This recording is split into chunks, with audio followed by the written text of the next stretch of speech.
Next Level podcast. Today we're going to be talking about manifestation. And in the world of manifestation, there's a culture that follows laws of attraction where thoughts shape reality by diving deep into the realms of the subconscious mind. So in this podcast, we're going to delve into how you hold the keys to unlocking abundance in the art of manifesting your highest potential, mental materialization as I like to call it. The profound influences over the subconscious mind is the path to achievement. We're going to reveal some of the secrets within this somewhat unconventional way of looking at goal achievement and why you, no matter where you are, can benefit greatly from the insights shared in this episode. So without further ado, let's dive in. Now, there's two opposite ends of the spectrum. Let's go on a scale from diametrical opposites.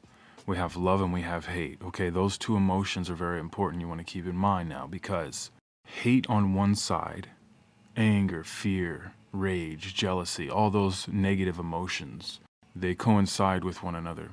Then you have joy, peace, abundance, creativity, love. Those emotions are coupled together.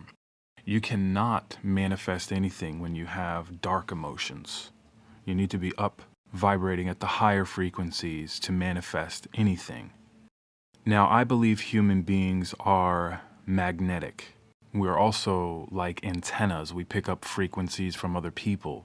Us being magnetic, we become demagnetized through society, through the foods that we eat. We hinder our own progress through negative emotions on media or TV or music. But we're able to remagnetize ourselves, the magneticism that we're born with, by feeding ourselves the right foods, making sure what we're putting into our mind and body is nutritious. Now, I'm not only talking about nutrition for the body, but also for the mind as well, because it is just as important what you put into your body, what you put into your mind. Now, let's look at this scale. And on one side is doubt, and on the other side is confidence. The person who is confident and has a healthy amount of zeal, that person is going to do things that bring him closer to achieving what he wants to manifest. The person who is full of cynicism and doubt is not even going to begin to try. So in essence, that person shoots themselves in the foot. So they have no chance at manifesting anything. On the flip side, the person with the zeal and exuberance and confidence will trudge away. But this is where it depends on how much determination and persistence that person has to get through the hard parts and the rough patches. And you know how you can control your dreams sometimes, and sometimes you feel like you don't have any control over the dream. The dream is just throwing you and taking you wherever it wants to bring you. Life is very similar to that. And when you're dreaming, that's your subconscious mind at play.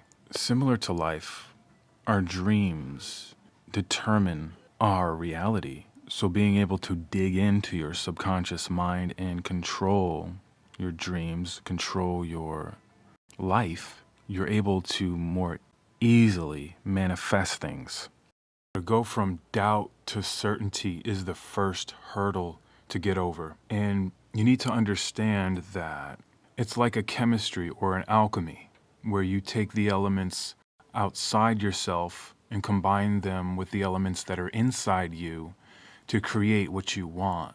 For example, when you're building a house, you're taking elements from the trees and nature and the metal for the nails. All of those elements, the wood, the asphalt, the concrete, everything is mixed together to create the house, and the knowledge and the skills that were obtained to put that structure together, all mixed together to create that house. So what we're doing is combining all these different elements to make it happen. The simple law is that when you apply yourself, everything comes together. It's the same law as how water becomes what it enters into. Like Bruce Lee said, water flows. If it is poured into a cup, it becomes the cup. If it's poured into a teapot, it becomes the teapot. Now, this is something that has always been this way. You can tap into it. It's like electricity. Electricity has always been there, but when one taps into the electricity, it can be harnessed for power. It's the same as the electricity in your brain with the synapses, how they fire electrons and make connections, all the way from electricity in the atmosphere to the small electrical signals in your brain, the force of nature. You need to tap into your subconscious mind to manifest. What you're trying to manifest has always been there. You just need to tap into it. When you believe that you can go from doubt to certainty, that is the first step. And it needs to be top of mind, and you need to say it often. All your experiences, events, conditions, and acts are the reaction of your subconscious mind to your thoughts. So instead of believing in the fears and the superstitions and the false opinions and false beliefs of other people, believe in the truth. Believe in your potential. And if you're listening to this, that means you're on that wavelength of truth and searching for the truth and finding your potential. So busy your mind with concepts like harmony, peace, health, and goodwill, and the wonders will happen in your life. Mind is dualistic. It has a yin and a yang to it. Daniel Kahneman would call it System 1 and System 2. The difference between these two parts of the mind is basically you have a fast-thinking mind and a slow-thinking mind. Your fast-thinking mind is what gets you out of trouble. If you're about to get into a car accident, your fast-thinking mind, System 1, kicks in and takes over. You basically swerve out of the way without having to think. It's reflexive. Your System 2, your slower mind, thinking fast and thinking slow. I'm thinking back on that book, but I think it's System 2 where it's more methodical. You're taking your time, thinking things out. It's more like the prefrontal cortex responsible for, mathematical equations and planning things out, learning and things like that. Now, when you think of the mind like a garden, right? It's like the soil. You can plant all kinds of seeds in the soil. All types of different vegetation will grow in the soil, weeds, or you can grow fruits, pineapples and papayas, or you can have poison ivy growing in that garden. It's the same way the mind works, what seeds you plant into the mind. And going back to the electrical impulses in the mind, every thought is an electrical impulse. So there's millions of these things occurring every day. You want to make the abundance of these electrical impulses, aka thoughts, you want to make them positive, constructive, harmonious, peaceful. And when you do this, the conditions around you and your surroundings start to coincide with those same thoughts. But it starts with a thought. The thought is like the spark that turns into a small fire that could potentially turn into a roaring blaze, building upon itself. But you won't get anywhere without the thought. That is the whole point.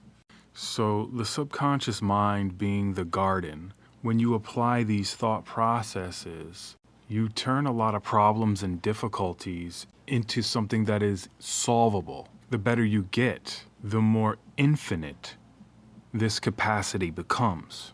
Now, if you look around in the world today, most people are focused on things that are outside of themselves, external things, whether it's material possessions, other human beings, entertainments, pleasures.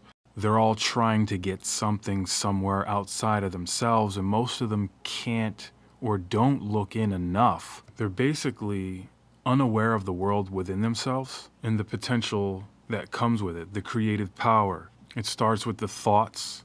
The thoughts turn into feelings and your visions that create the world around you. This is your expression.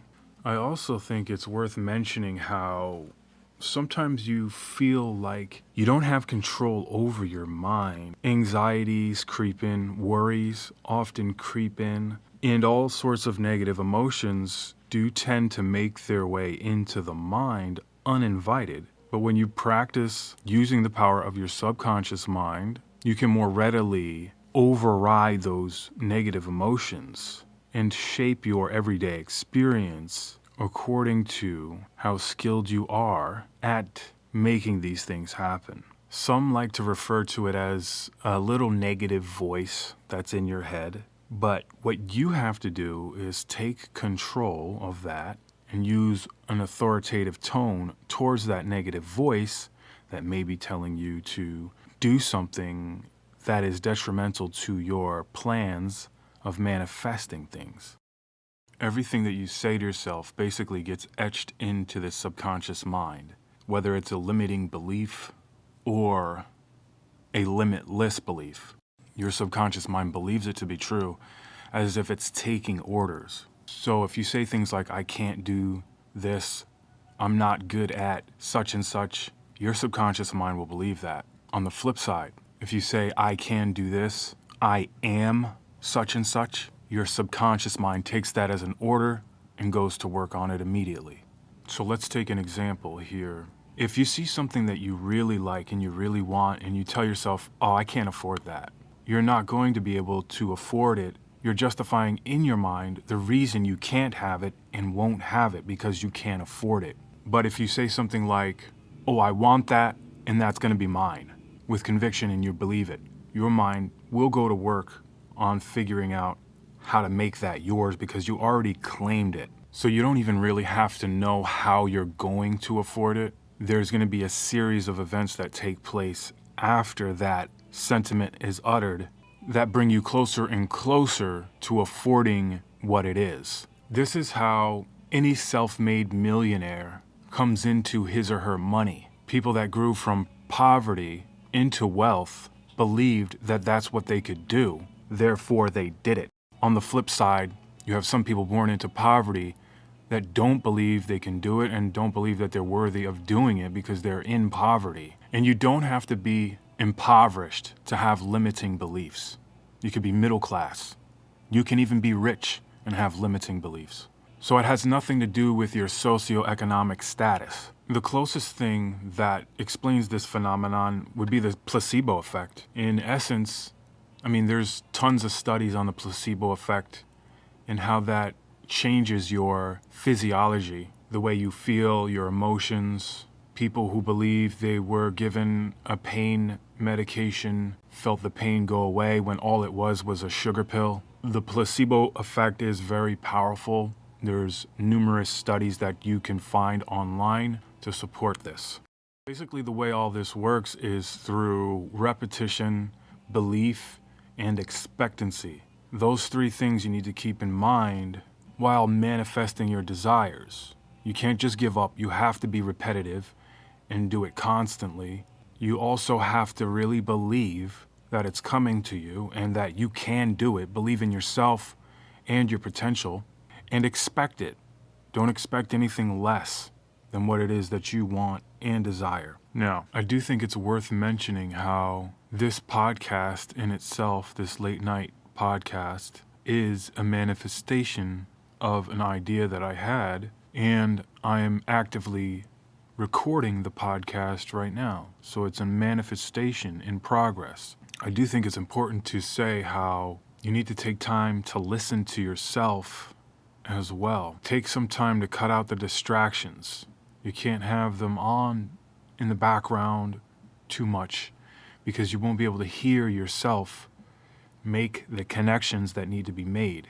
Remember, while you are in silence, in solitude, your thought sparks action, which leads to creation equals manifestation. So what you're doing in these times of silence and reflection is literally bending space and time to your will. And it takes willpower to do this. The way to strengthen and gain more willpower is through exposure, continuing to do the work and the actions. Your reticular activation system will start to kick in and work overtime for you. So just keep in mind your perseverance and how you need to keep going. Sometimes you might need to suffer a little bit. That's the reality of it. I think we as humans, we don't suffer enough for what we want. The beautiful part about it is you get to choose which suffering you want. You can suffer for your desires. I would say go for it. While you are still alive and you have a chance to go after those desires, do it. You need to step into a different realm to unlock your potential and manifest those desires. You have to become one with the forces of nature. Nature is a powerful thing. A storm doesn't stop until it's done. The lion will eat or die trying. A river carves through mountains, shaping its path with persistence. It doesn't stop. So we need to ask, why do we humans have such a hard time manifesting, and nature doesn't really have or perceive to have a tough time? It is because humans have social media, TV, drugs, and alcohol. That's why humans tend to not have as much persistence as a river carving through mountains. So when manifesting, keep in mind the persistence daily that's needed to get there. So as we conclude this topic of manifestation and transformation, remember that your thoughts shape your emotions and shape your reality. So thank you for joining me on this journey here. And remember, in order to embrace these possibilities, you must apply the knowledge and be persistent. We'll see you guys on the next one.